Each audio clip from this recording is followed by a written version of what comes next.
Cedar Fair shocked the amusement industry this past June when they announced that California's Great America would close by 2033 at the latest. It was sad news for this popular theme park. While I live on the East Coast now, this was my home park for a summer during college, so the news was quite upsetting for me to hear. Located in Santa Clara, California, across from the new San Francisco 49ers Stadium, California's Great America has an interesting history, as it was previously owned by Marriott and Paramount before Cedar Fair took over.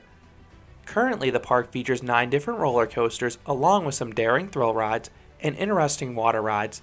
So in this video, I'll rank this park's top 15 best rides and attractions. Before starting the list, I want to note a few rides that will and will not be included. First, there will be no Mass Effect. This simulator was closed in my most recent visit. Second, there will be no water slides from the attached South Bay Shores water park. My visits to this park have been exclusively on the amusement side. Third, there will be no upcharge attractions, although I suspect the Sky Coaster would have placed around the top 5 had I tried it. Fourth, there will be some closed and/or removed rides that make the list because I either experienced them at California's Great America or at their new homes. Starting off the list at number 15 is Grizzly.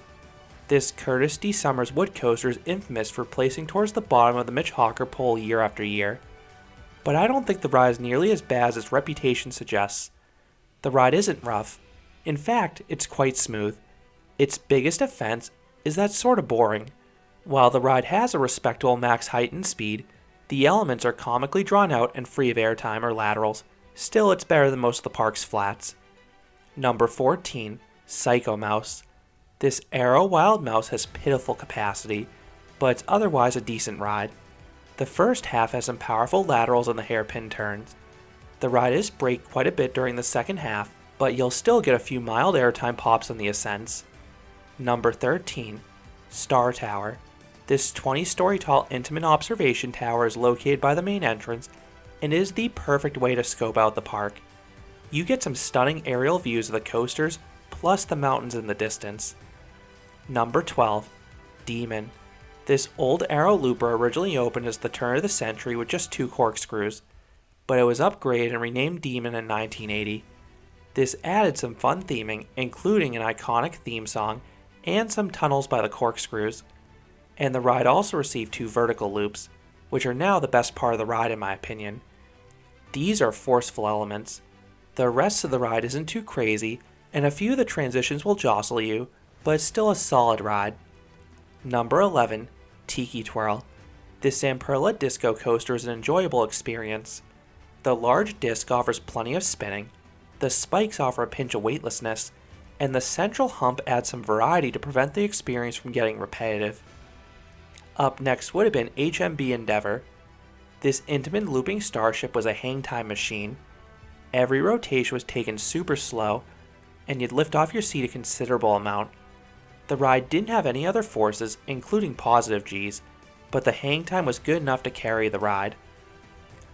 Up next would have been another old one in Firefall. This husk-top spin chained a few forceful flips in a row, and the experience was plussed by some nice water and fire effects. Number 10, Delirium. This chance frisbee may not be quite as intense as some from other manufacturers, but it still delivers a satisfying ride. The max swings give nice pops of airtime, and the downswings offer decent positive Gs to contrast. Up next would have been Invertigo. I never rode this inverted Vekoma boomerang while I was at Great America.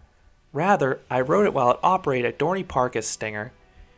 Even though this ride is the hybrid of 2 rough rides in the SLC and the boomerang, this model wasn't nearly as shaky. You still got some head banging from the oversized over-the-shoulder harnesses, but it wasn't a deal breaker here. Instead, I prefer to focus on the fun initial plunge and the forceful trio of inversions you experience going both directions. The ride felt like it wanted to rip my legs off, and I also started to lose my vision from the forces. Number 9, Whitewater Falls. This intimate shoot-the-chutes ride features a thrilling double down. The second hump delivers some surprising airtime that'll have you standing up, especially because there are 0 restraints. And unlike some of the other models out there, this one is not a total soaker, in the backseat at least. It delivered a refreshing misting. Number 8, Patriot. This Balger Mabillard floorless coaster is a conversion of a former stand-up. Vortex was one of B&M's earliest coasters, so it had a fairly simple layout with just 2 inversions and less than 2,000 feet of track. And the experience was improved when it was converted to a floorless coaster. It's now much smoother, and those 2 inversions are great. The vertical loop has solid force, and that final corkscrew is incredible. If you sit towards the back, you somehow get sustained floater airtime as you're pulled through it. I haven't gotten that sensation in any other B&M corkscrew. The ride's short length makes it one of the weakest floorless coasters, but it is worth riding primarily for that corkscrew. Number 7. Rue le Dodge. This set of bumper cars is interesting because of a power discrepancy. Some cars had average speed and power, others were significantly faster, which gave them really good power. I was able to dish out some jarring blows from the sheriff car.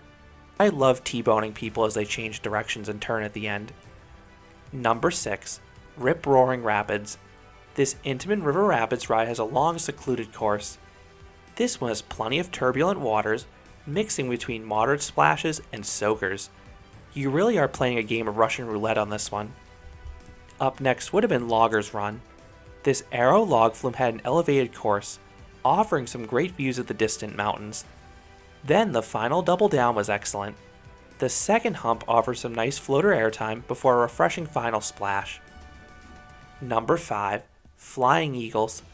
This may be a modern set of Larson flying scooters, but this one rides much more like the old Bish Roco ones. This one is operated with good speed, so it's possible to get some snapping.